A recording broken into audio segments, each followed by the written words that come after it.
Hello students, welcome back to the class. तो आज हम टॉपिक स्टार्ट कर रहे हैं। टॉपिक का नाम है कैटलिस्ट। तो हम एक बड़ा ही इंटरेस्टिंग सा केस आपको लेते हैं। देखिए, हमने 11th में सीखा हुआ है पहले कि जैसे ये कंपाउंड है, कंपाउंड का नाम है KClO3। अगर हम KClO3 को हीट करेंगे और जो टेम्परेचर है वो बिटवीन 650 एंड 870 में रखेंगे तो ऑक्सीजन गैस प्रोड्यूस होगी और साथ में प्रोड्यूस होगा पोटाशियम क्लोराइड। यही सेम रिएक्शन अगर हम करवाएं बाय टेकिंग MnO2, जिस वेसल में आपने KClO3 लिया है ग्लास वेसल में, अगर वहाँ पर आपने हल्का सा मैंगनीज डाइऑक्साइड भी ऐड कर दिया है तो आप चेक कीजिए, the reaction temperature required becomes very less and the rate of reaction becomes very fast। इसका मतलब क्या हुआ कि जो KClO3 की डीकम्पोजिशन है वो मैंगनीज डाइऑक्साइड ने स्पीड अप कर दी है, इंक्रीज कर दी है और साथ में जो रिक्वायर्ड टेम्परेचर है वो भी कम कर दिया है। इसका मतलब क्या हुआ कि जो मैंगनीज डाइऑक्साइड है उसने पोटाशियम क्लोरेट के डीकम्पोजिशन रिएक्शन में एक ऐसा रोल प्ले किया है कि उस रोल ने पूरे के पूरे रिएक्शन को स्पीड अप कर दिया। तो MnO2 यहाँ पर क्या है, एक कैटलिस्ट है। तो कैटलिस्ट क्या होता है? कैटलिस्ट एक ऐसा सब्सटेंस होता है जो रिएक्शन के रेट को अल्टर कर देता है, रिएक्शन के रेट को चेंज कर देता है या फिर वो रिएक्शन के मैकेनिज्म को चेंज कर देते हैं। तो जनरली क्या होता है, तो a substance which altars the rate of the reaction, generally a catalyst increases the rate of the reaction by providing an alternate path with lower activation energy. तो कैटलिस्ट क्या करता है? कैटलिस्ट जो रिक्वायर्ड एक्टिवेशन एनर्जी है उसको लो कर देगा। इसका मतलब क्या हो गया कि जो हमारे पास एनर्जी रिक्वायरमेंट है, जो क्योंकि दो फैक्टर इंपॉर्टेंट होते हैं रिएक्शन को होने के लिए, one factor is called orientation factor और फ्रीक्वेंसी फैक्टर, और दूसरे को हम बोलते हैं एनर्जी फैक्टर। तो कैटलिस्ट जो है वो लगभग दोनों के दोनों फैक्टर्स को, जिसको हम बोलते हैं ओरिएंटेशन फैक्टर और एक्टिवेशन एनर्जी फैक्टर या एनर्जी फैक्टर, दोनों को ही बहुत ही फाइनेस्ट वे से मैनेज कर लेता है। तो कैटलिस्ट जनरली क्या करता है, रेट ऑफ रिएक्शन को इंक्रीज करता है। अब हम कुछ चेक करते हैं कि कैटलिस्ट के और कौन कौन से सर्टेन कैरेक्टर्स हैं। सबसे पहला कैरेक्टर है catalyst remains unchanged with respect to its mass and composition. During the course of reaction उसके मास में और कंपोजिशन में चेंज नहीं आता। अगर मान लीजिए कोई एलिमेंट है तो वो वही एलिमेंट रहेगा, और अगर वो कोई कंपाउंड है तो वो वही कंपाउंड रहेगा। ठीक है, उसमें कोई भी केमिकली कोई चेंज, तो no change in chemical nature the catalyst is observe. उसके केमिकल नेचर में कोई चेंज ऑब्जर्व नहीं करते before the reaction and after the reaction. Although a slight change in the shape and the colour में भी observed. हो सकता है उसके शेप में थोड़ा सा या फिर कलर में कुछ ऑब्जर्वेशन हो। It may undergo intermediate physical change during the course of reaction. वो क्योंकि जो कैटलिस्ट है वो इंटरमीडिएट फॉर्मेशन करता है, तो during that also it may change the face. वो अपना फेस चेंज करेगा, लेकिन before and after the reaction it will remain the same, physical state उसकी सेम रहेगी। A catalyst only works for a spontaneous reaction.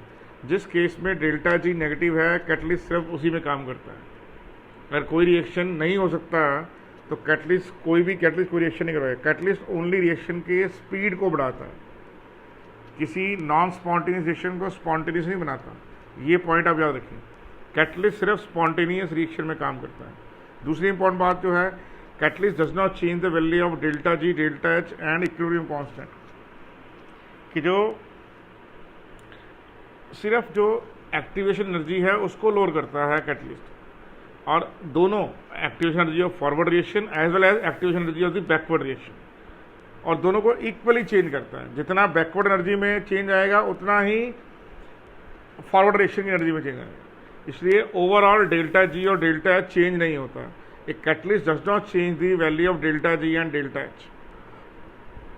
दूसरा, a catalyst does not affect equilibrium, it only speeds the occurrence of equilibrium, क्योंकि वो forward और backward direction को effect करता है, तो वो इक्विलिब्रियम को जल्दी ला देगा। लेकिन इक्विलिब्रियम की पोजीशन पे जो कंसंट्रेशन एग्जिस्ट करती है, या इक्विलिब्रियम कंडीशन पे जो इक्विलिब्रियम कांस्टेंट वैल्यू है, जो कि रेशियो होता है कंसंट्रेशन का, उसको इफेक्ट नहीं करती।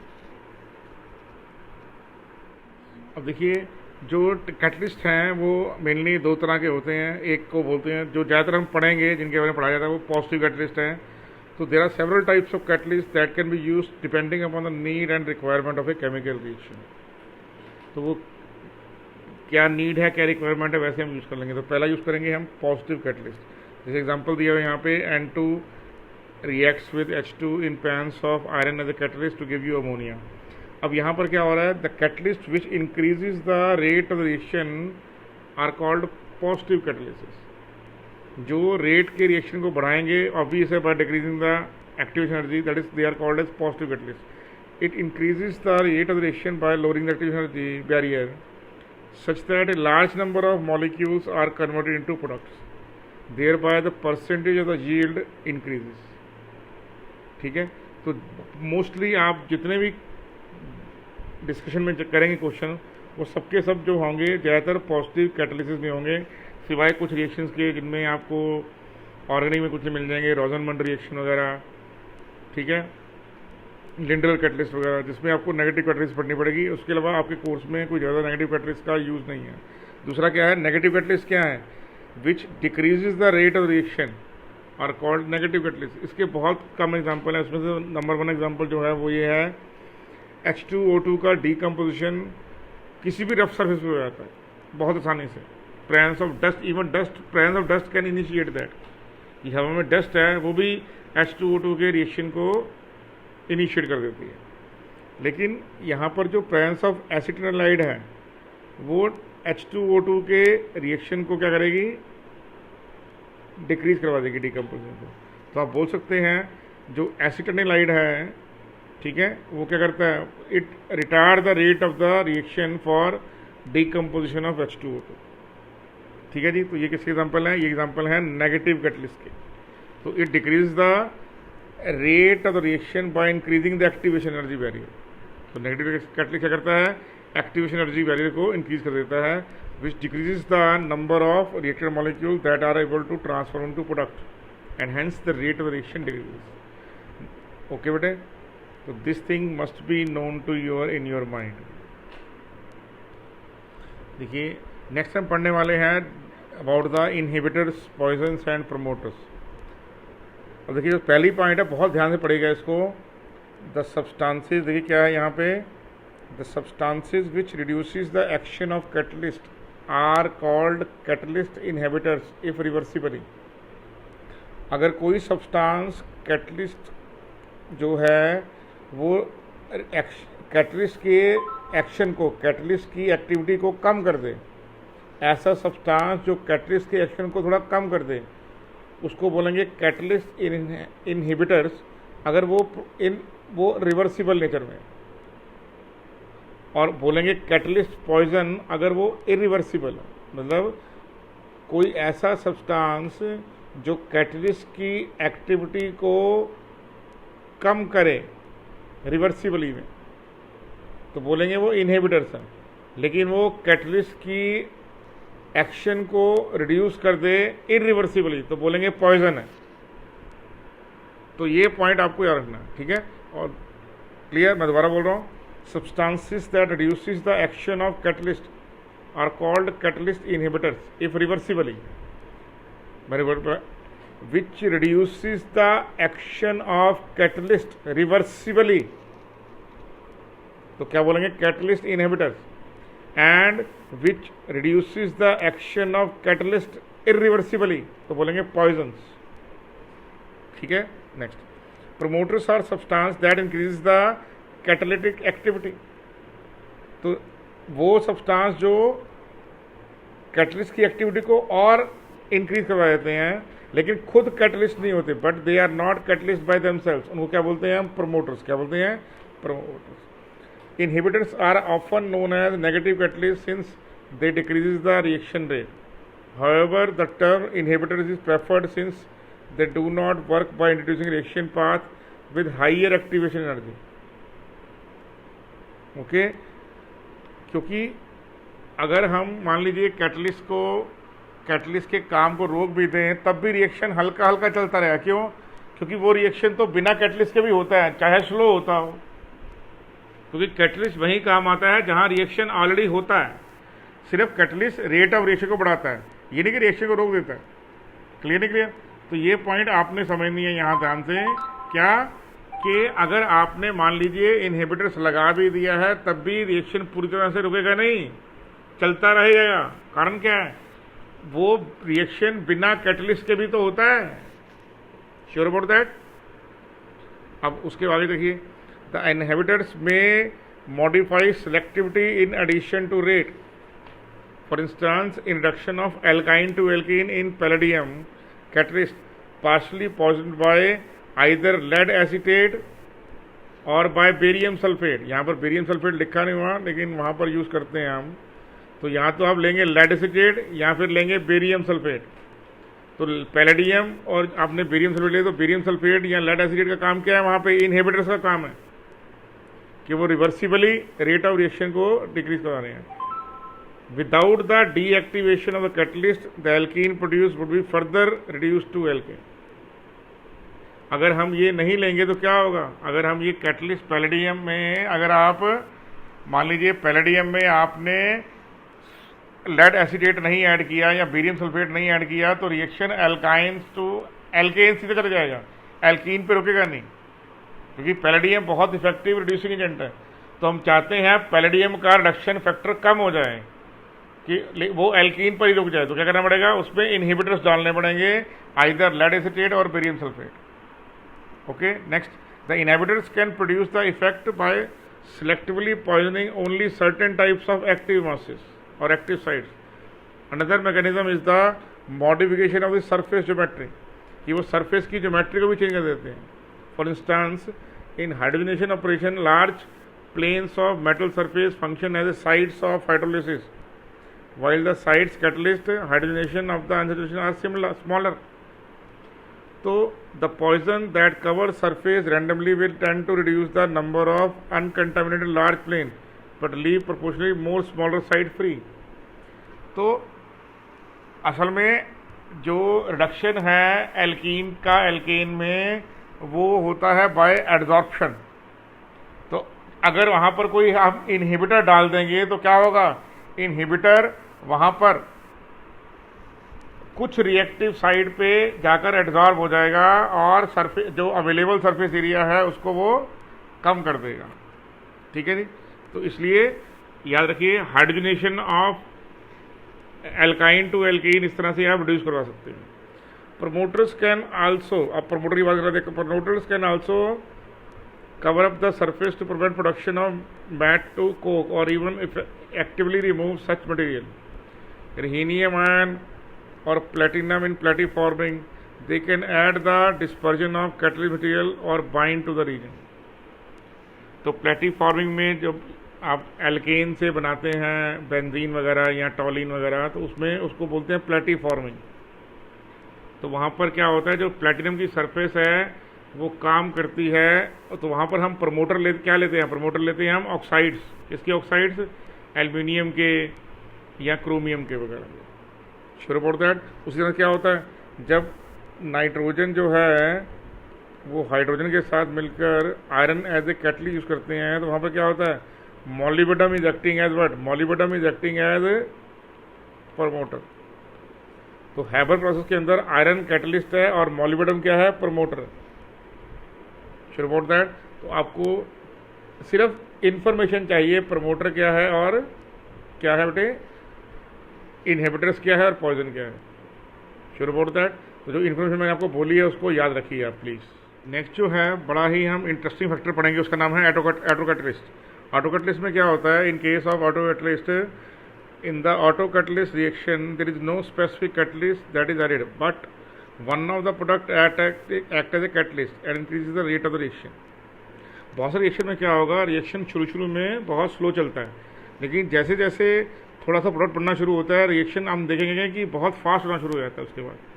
कारण क्या होता है कि उन रिएक्शंस में वन ऑफ द प्रोडक्ट जो होता है वो कैटलिस्ट की तरह काम करता है।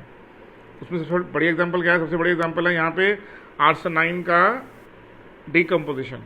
जब हम आर्सेनाइन को डीकम्पोज करते हैं, ये ग्रुप 15 एलिमेंट का हाइड्राइड है फास्फोरस के बाद आर्सेनिक का। तो जब हम आर्सेनाइन को डीकम्पोज करते हैं तो जो आर्सेनिक का प्रोडक्शन है वो रेट ऑफ द रिएक्शन को और आगे लेके जाता है। तो इसका मतलब क्या हुआ, आर्सेनिक इसी में क्या है, सेल्फ कैटलिस्ट है या ऑटो कैटलिस्ट है। तो ऐसे रिएक्शन इनके अंदर क्या होगा, जो one of the product produce होगा वो कैटलिस्ट की तरह काम करेगा, उसको हम क्या बोलेंगे, उनको हम बोलेंगे ऑटो कैटलिस्ट रिएक्शन। वैसे ही आप अपने स्कूल में जब टाइट्रेशन करेंगे, टाइट्रेशन किसी करेंगे, परमानेंट की ऑक्सैलिक एसिड के साथ, रिडॉक्स टाइट्रेशन आपके कोर्स का पार्ट है ये। तो उसमें क्या होगा, आप शुरू में हल्का सा वार्म करेंगे ऑक्सैलिक एसिड सोल्यूशन को, लेकिन उसके बाद जो रिएक्शन है बाद में बहुत फास्ट हो जाएगा, आपको जरूरत नहीं पड़ेगी। रीज़न क्या है, रीज़न ये है कि जो MnO4 जब आपके पास जो परमैंगनेट आयन है, जब शुरू में ऑक्सलेट आयन के साथ रिएक्ट कर देगा तो हल्की सी वार्मिंग चाहिए, लेकिन जब रिएक्शन थोड़ा सा आगे बढ़ जाएगा तो थोड़ा MnO2 प्रोड्यूस आयन होगा। तो जो Mn2+ यहाँ पर प्रोड्यूस हुआ है, जो Mn2+ आयन प्रोड्यूस हो रहे हैं वो क्या है, वो सेल्फ कैटलिस्ट का काम कर रहे हैं। तो इसका मतलब क्या हो गया, जो टाइट्रेशन होगी पोटाशियम परमैंगनेट की विद ऑक्सैलिक एसिड, जो आपके कोर्स का पार्ट है, प्रैक्टिकल कोर्स का पार्ट है, उसमें आप खुद देखेंगे कि रिएक्शन थोड़ा सा टाइट्रेशन जो है बाद में फास्ट हो जाता है। रीजन क्या होता है, जो Mn2+ आयन प्रोड्यूस हो रहे हैं वहाँ पर वो क्या कर रहे हैं, वो ऑटो कैटलिस्ट का काम कर रहे हैं। सेम टू सेम क्या देखेंगे आप, जो एस्ट्रीवेशन में जो आपने पढ़ा था ना pseudo first order reaction catalyst का, वो रिएक्शन भी बाद में जाके फास्ट हो जाता है। रीजन क्या होता है उसके, क्या रीजन ये होता है कि जब आप शुरू में हाइड्रोलाइज करवाते हैं एस्टर को in presence of little bit of acid, तो सब क्या प्रोड्यूस होता है, तो आंसर है प्रोड्यूस होता है हमारे पास अल्कोहल और कार्बोक्सिलिक एसिड। तो हालांकि कार्बोक्सिलिक एसिड बहुत वीकली आयनाइज होता है, लेकिन आयनाइज तो होता है ना थोड़ा बहुत, चाहे 5% हो, चाहे 4% हो, चाहे 2% हो। तो जो आयोनाइज्ड ऑक्सैलिक एसिड है, जो आयोनाइज्ड कार्बोक्सिलिक एसिड है, वो कुछ ना कुछ H+ आयन तो प्रोड्यूस करवाएगा। तो वो जो दिए हुए H+ आयन है जो वहाँ पर प्रोड्यूस करवाए गए हैं कार्बोक्सिलिक एसिड ने, आइदर 2% और 3% और 5% depending on the nature of the carboxylic acid that is present there, तो क्या होगा, वो भी एक ऑटो कैटलिस्ट का काम करेंगे।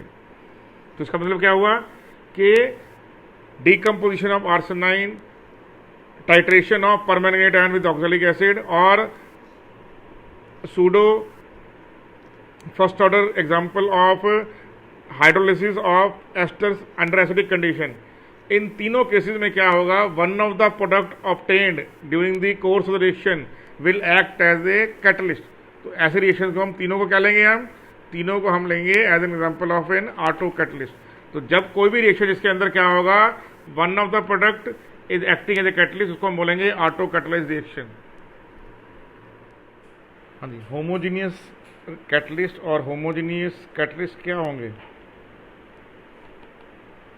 होमोजीनियस कैटलिस्ट वो रिएक्शन है जिनमें कैटलिस्ट उसी फेज में होगा जिस फेज में रिएक्टेंट और प्रोडक्ट होंगे, उसको हम बोलेंगे होमोजीनियस कैटलिस्ट। क्या बोलेंगे, homogeneous catalyst reactions. Okay, example देखिए, जैसे मान लीजिए अगर हम देखिए लेड चैम्बर प्रोसेस में करते हैं, इन लेड चैम्बर प्रोसेस किसके लिए होता है, ये lead chamber process of manufacturing of sulphuric acid. जो SO2 का फॉर्मेशन है SO3 में, ठीक है ना, जो SO2 का फॉर्मेशन है SO3 में, वो क्या होता है, वो नाइट्रिक ऑक्साइड गैस की प्रेजेंस में होता है और SO2 ट्रांसफॉर्म इनटू SO3। तो लेड चैम्बर प्रोसेस में क्या होगा, SO2 transform into SO3 in presence of NO which is also a gas. So both the reactants are gases and catalyst also a gas। तो इसको हम क्या बोलेंगे, that is known as what, that is known as the homogeneous, क्या बेटे, homogeneous catalysis। Clear आपको ये बात। सेम टू सेम क्या होगा, ओजोन की डीकम्पोजिशन होती है अपर एटमॉस्फेरिक में। ओजोन जो है it react with one of the atomic oxygen in presence of either chlorine gas ये कहाँ से आती है? क्लोरोफ्लोरोकार्बन से, ठीक है। तो it decompose into what? It decomposes to oxygen. तो ये क्या होता है? ओजोन लेयर की depletion, all are gases state. Same to same क्या होगा? इसका जो दूसरा रिएक्शन है वो भी क्या है? O3 transform into O2 in presence of NO। ये NO कहाँ से आती है? From the exhaust pipes of the aeroplanes, ठीक है जी। तो ये क्या करेगा? ये भी इसको O2 में चेंज कर देगी। So all the reactants and all the products and catalyst are in gaseous phase. और शुरू अबाउट ऐसे क्या होता है? बहुत इंपॉर्टेंट है। जैसे आपने पढ़ा था जो एसीटेट है, इथाइल एसीटेट है, मान लीजिए आपके पास यहाँ पे इथाइल एसीटेट है, इसको आपने सूडो फर्स्ट ऑर्डर में हाइड्रोलाइज करवाया बाय यूजिंग द कैटलिस्ट। तो H+ जो आपने लिया वो एक्वस मीडियम में है, वाटर एक्वस ही है, और ये ऑलरेडी लिक्विड स्टेट में है। जो प्रोडक्ट फॉर्म हुआ है वो कौन सा है? वो है एसिटिक एसिड। और दूसरा कौन सा है? दूसरा है ethanol. Liquid liquid liquid, so all is in same phase. तो ऐसे रिएक्शन में क्या होगा? All the reactants and all the products including the catalyst are in the same phase. That type of reactions are called as what? They are called as homogeneous catalysis reaction. क्या बोलेंगे इसको बड़े? Homogeneous catalysis reaction बोलेंगे। देखिए अब हम check करेंगे कि ये होमोजीनियस कैटालिस्ट का मैकेनिज्म कैसे है। तो हमें पता लगेगा था reaction can be explained on the basis of intermediate compound formation. The intermediate compound decomposes और combine with the other reactant to give you the final product. तो जो मैकेनिज्म है होमोजीनियस कैटालिस्ट का वो क्या बोलता है कि ये जो यहाँ पर कैटालिस्ट यूज हुआ है वो एक इंटरमीडिएट कंपाउंड फॉर्मेशन में जाएगा, और वो जो इंटरमीडिएट कंपाउंड बनेगा वो या तो खुद डिकम्पोज होगा या किसी दूसरे रिएक्टेंट के साथ मिलकर आपको फाइनल प्रोडक्ट देगा, ठीक है। जैसे एग्जांपल देखिए, लेड चैम्बर प्रोसेस में जो SO2 है react with O2 to give you SO3। जो SO3 है फिर वो H2 के साथ कंबाइन होकर आपको देती है final product, that is the H2SO4। तो इसका मतलब जो ये स्टेप मेन है यहाँ पर, जो SO2 का SO3 में फॉर्मेशन है। तो ये रिएक्शन कैसे हो रहा है? तो बोल रहा है ये होमोजीनियस कैटालिसिस से हो रहा है। चेक करते हैं कैसे होता है। तो जो हमारे पास जो नाइट्रिक ऑक्साइड है वो पहले रिएक्ट करती है ऑक्सीजन से, और रिएक्ट करके आपको क्या देती है? 2NO2। ये जो स्टेप है बहुत फास्ट स्टेप है यहाँ पे। अब एक बार जब NO2 आपको मिल जाती है, that NO2 react with SO2 to give you SO3 plus NO back, ठीक है ना। Are you sure about that? तो ये जो पॉइंट है आपको समझना है कि इस केस में क्या हो रहा है। इस केस में जो NO है वो NO2 बन रहा है, तो ये NO2 क्या हो गया? इंटरमीडिएट हो गया, और फिर वो जो इंटरमीडिएट है वो SO2 से रिएक्ट करके क्या दे रहा है आपको? SO3 दे रहा है। Are you sure about that or not? तो ये सिंपल सी जो पॉइंट है आपको समझना है यहाँ। Are you okay with that or not? ठीक है, तो ये पॉइंट है आपको सामने। देखिए अब हम नेक्स्ट में क्या करेंगे। नेक्स्ट में हम पढ़ने वाले हैं that is the heterogeneous catalyst. When the catalyst is in the different phase, then the phase आएगा यहाँ पे, then the difference phase, then the reactants and products. जब कैटलिस्ट का जो फेज है वो डिफरेंट होगा then what? Reactant and product. That is called as what? That is called as the heterogeneous catalyst, ठीक है। जनरली क्या होता है? Solid is generally a catalyst while gases are reactants. Example देखिए, जैसे हमारे पास nitrogen is a gas, hydrogen is a gas, but iron is the catalyst. तो आयरन सॉलिड स्टेट में, but product is ammonia, that is also a gas. Are you sure about that? Similarly क्या होता है? Similarly you will have carbon monoxide is the gas, hydrogen is the gas, okay, and a mixture of copper, zinc oxide and chromium oxide is the catalyst, and you are able to get what? You are able to get methanol as a liquid. तो हमारे पास क्या है यहाँ पे? Copper, zinc oxide और chromium oxide क्या है? ये सॉलिड स्टेट में है, ठीक है। क्लियर नहीं क्लियर? तो यहाँ पर जो Cr2O3 है वो प्रमोटर है एक्चुअल में, लेकिन हमने ले लिया उसको, ठीक है ना। जैसे यहाँ पर आयरन में क्या होगा, मॉलिबेडम प्रमोटर होगा। Are you sure about that? Similarly क्या है यहाँ पर आपको और समझना है, जैसे वेजिटेबल ऑयल है, वेजिटेबल ऑयल जिसको आप बोलते हैं वेजिटेबल ऑयल, वेजिटेबल ऑयल जो लिक्विड स्टेट में है, अगर उसमें से आपने हाइड्रोजन गैस पास की है बाय यूजिंग निकल एज ए कैटलिस्ट, जो सॉलिड स्टेट में है, यू विल गेट वनस्पति घी और घी एज दी प्रोडक्ट जो सॉलिड स्टेट में। तो जो निकल है वो लिक्विड और गैस से रिएक्ट कर रहा है तो give U a different product. तो इसका मतलब क्या हो गया, यहाँ पर जो है आपको क्या मिल रहा है, आपको यहाँ पर भी हेट्रोजीनियस कैटलिस्ट मिल रहा है। Are you sure about that? Clear to you? Nice. The mechanism of the heterogeneous catalyst.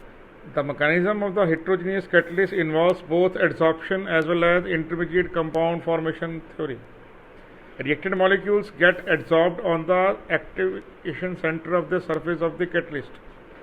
These combine to form an complex which is an intermediate compound. अब देखिए इसमें होता क्या है कि जो हाइड्रोजन और इथीन के मॉलिक्यूल हैं दोनों गैसेज हैं, और जो हमारे पास निकल है उस पर बहुत सारे वॉइड्स और सरफेस एरिया अवेलेबल है।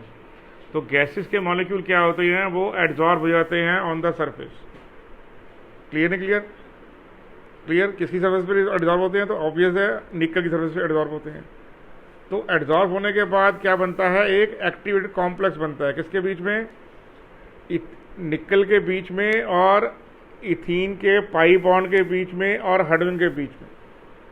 फिर जो हाइड्रोजन का मॉलिक्यूल है वो धीरे धीरे एटॉमिक हाइड्रोजन में कन्वर्ट होता है, और फिर जो एटॉमिक हाइड्रोजन है वो ऐड हो जाता है इथीन के पाई बॉन्ड के साथ। तो as soon as the product is formed get dissolved, तो इथेन बनते ही क्या होता है, इथेन बनते ही क्या होता है, निकल को छोड़ देता है, निकल इधर छोड़ देता है। तो क्या होता है यहाँ पर देखिए नीचे साफ साफ फिगर में दिखाया गया है कि जो पाई क्लाउड है और जो निकल है इनकी इसके बीच कॉम्प्लेक्स बनेगा, और निकल और हाइड्रोजन के बीच में कॉम्प्लेक्स बनेगा। तो धीरे धीरे क्या होगा, जो हाइड्रोजन के मॉलिक्यूल है उसमें बॉन्ड ब्रेक होंगे, बॉन्ड क्या होंगे, ब्रेक होंगे, और पाई क्लाउड जो है इथीन का वो ब्रेक होगा। तो pi electrons of ethene and sigma electrons of hydrogen undergo cleavage and they are able to form what, they are able to form complex with the nickel simultaneously. और उसके बाद क्या होता है, जो हाइड्रोजन है it will go to the ethene molecule, और इस तरह से क्या होता है यहाँ पर आपका हेट्रोजीनियस कैटलिस्ट का मैकेनिज्म चलता है बाय एडसॉर्प्शन। क्लियर नहीं क्लियर आपको मेरी बात? तो ये पॉइंट है, आपको क्लियर होना चाहिए। Are you sure? दोबारा समझिए, निकल की सरफेस पर पहले इथीन के मॉलिक्यूल आके एडसॉर्ब होंगे, फिर उसके ऊपर हाइड्रोजन गैस भी एडसॉर्ब होगी, लेकिन इथीन के मॉलिक्यूल की संख्या बहुत कम होगी। क्या होगी? बहुत कम होगी। तो क्योंकि हाइड्रोजन गैस ज़्यादा एडसॉर्ब्ड है तो क्या होगा, जो एडसॉर्ब्ड हाइड्रोजन गैस है यहाँ पर, जो एडसॉर्ब्ड हाइड्रोजन गैस है यहाँ पर, हाइड्रोजन गैस एडसॉर्ब्ड है, और जो एल्कीन है उसके जो पाई क्लाउड है